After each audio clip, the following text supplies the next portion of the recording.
आज की इस क्लास में क्लास 9th का त्रैमासिक परीक्षा जो जून को आप लोगों को संस्कृत का द्वितीय पाली में होने वाले हैं। आज इस वीडियो में संस्कृत का ऑब्जेक्टिव क्वेश्चन देखने वाले हैं। आप लोग इस वीडियो में लास्ट तक जरूर बने रहिए, ठीक। तो चलिए हम देखते हैं। तो पहला क्वेश्चन आएगा, तो आपका पहला क्वेश्चन है कि संस्कृत स महिमा पाठ की विषय वस्तु किस रूप में वर्णित है। तो आप लोग याद रखिएगा किस रूप में है, तो श्लोकात्मक में है। किस में? श्लोकात्मक में, ठीक। देखिए दूसरा क्वेश्चन में कह रहा है, देखिए दूसरा क्वेश्चन में कह रहा है कि संस्कृत मृत भाषा है, यह कौन कह रहा है। तो आप लोग याद रखिएगा, ऑप्शन नंबर ए में टिक मारिएगा, रमेश कह रहा है, ठीक। देखिए क्वेश्चन नंबर 3 में कह रहा है कि त्रिधा शब्द का अर्थ क्या होता है। तो आप लोग याद रखिएगा, त्रिधा शब्द का अर्थ जो होता है वह 3 प्रकार से क्या होता है, 3 प्रकार से। 3 का क्या मारिएगा, उसको ऑप्शन नंबर ए मार दीजिएगा, ठीक।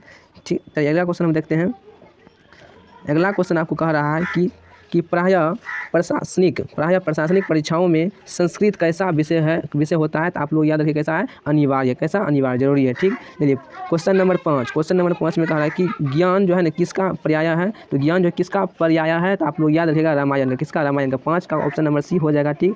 6 नंबर क्वेश्चन कह रहा है, देखिए 6 नंबर, हम लोगों की प्राचीन संस्कृत कहाँ सुरक्षित है। तो आप लोग याद रखिएगा किस में है, तो ऑप्शन नंबर ए में टिक मारिएगा, किस में? वेदों में। किस में? वेदों में, ठीक।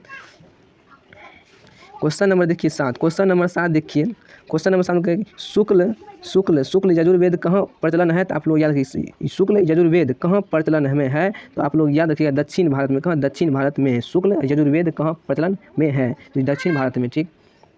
देखिए क्वेश्चन नंबर 11 देखिए 18 क्वेश्चन नंबर 8 दिखा रहा है कि यजुर्वेद कितने प्रकार के होते हैं। तो देखिए यजुर्वेद जो होता है कितने प्रकार? 2 प्रकार के होते हैं। कितने प्रकार? 2 प्रकार के होते हैं। देखिए 9 क्वेश्चन नंबर देखिए 9 में कह रहा है भारतीय संगीत कहाँ से प्रारंभ है। आप लोग याद रखिए भारतीय संगीत कहाँ से प्रारंभ है, तो वह साम्यवेद से। कहाँ? साम्यवेद से। ऑप्शन नंबर बी मारिएगा, ठीक। देखिए क्वेश्चन नंबर 10वां देखिए, क्वेश्चन नंबर 10 में कह रहा है कि वेदांग क्या कर रहा है, वेदांग कितने होते हैं। तो वेदांग जो होते हैं कितने होते हैं? 4 होते हैं। 10 का ऑप्शन नंबर क्या मारिएगा, ए मारिएगा, देखिए अगला नंबर क्वेश्चन दिखा रहा है कि भेरवानंद कौन थे। तो आप लोग याद रखिए क्या थे? साधु थे। क्या थे? साधु थे, ठीक। 12 नंबर क्वेश्चन देखिए चारों ब्राह्मण पुत्र कहाँ रहते थे। तो आप लोग याद रखिए किसमें? वन यानी कि जंगल में। कहाँ पर? जंगल में। क्वेश्चन नंबर अगला देखिए कह रहा है 13 नंबर क्वेश्चन में कह रहा है कि नागरेह पद में कौन सी संधि है। तो आप लोग याद रखिएगा कौन सा संधि है? दीर्घ। कौन है? दीर्घ, ठीक। क्वेश्चन नंबर 14 देखिए चारों ब्राह्मण कहाँ स्नान किए हैं। तो स्नान कहाँ नहाते हैं? तो गंगा में। कहाँ पर? गंगा में, याद रखिएगा, ठीक। और क्वेश्चन नंबर 15 देखिए कह रहा है कि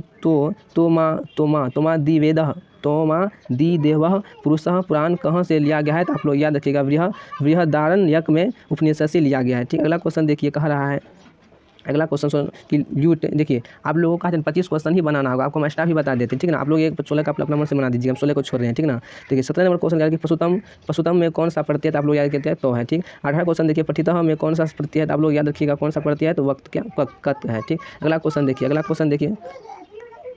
देखिए क्वेश्चन नंबर 20 देखिएगा कि कर्तरी में कौन सी विभक्ति का प्रयोग होता है। तो आप लोग याद करें तृतीय। कौन? तृतीय। क्वेश्चन नंबर 21 देखिए उपगंगम में कौन सा समास है। तो आप लोग याद रखिएगा द्विगु समास है। कौन? उपगंगम कौन सा समास है? द्विगु समास, ठीक। 22 नंबर क्वेश्चन देखिए लंबोदर में कौन सा संधि है। तो आप लोग याद रखिए कौन सा संधि है, तो द्विगुण है। क्या है? गुण संधि। लंबोदर क्या है? गुण संधि। आप लोग याद रखिएगा। देखिए 23 नंबर देखिए कह रहा है कि लोकापवादः का संधि विच्छेद क्या होता है। तो लोक प्लस अपवादः सही हो जाएगा, ठीक। यानी कि 29 का क्या हो जाएगा, ऑप्शन नंबर बी हो जाएगा, ठीक। तो 24 नंबर में क्या करा है, गच्छ किस धातु का रूप है। तो आप लोग याद रखिएगा कौन सा है, गम। किससे? गम, यानी कि ऑप्शन नंबर सी हो जाएगा। 25 नंबर क्वेश्चन देखिए पठेयु किस लकार का है। तो आप लोग याद लीट लकार का। किसका? लीट लकार का, ठीक। तो अगला क्वेश्चन देखिए 26 नंबर कह रहा है कि बालकेशु में कौन सी विभक्ति है। तो आप लोग ये जो है ना अपना मन समझ आपके लिए छोड़ते आप लोग बना लीजिएगा, ठीक। तो 27 नंबर कह रहा है कि पिता का प्रातिपदिक कौन सा है। तो पिता का प्रातिपदिक कौन सा है। तो आप लोग याद करिए पितृ। क्या होता है? पितृ। ऑप्शन क्वेश्चन नंबर 18 देखिए पितृ ना कौन सा वचन है। तो आप लोग बहुवचन। कौन सा है? बहुवचन। देखिए 29 नंबर क्वेश्चन देखिए 29 नंबर क्वेश्चन कह रहा है कि वह का उच्चारण किस स्थान पर होता है। तो तालु में।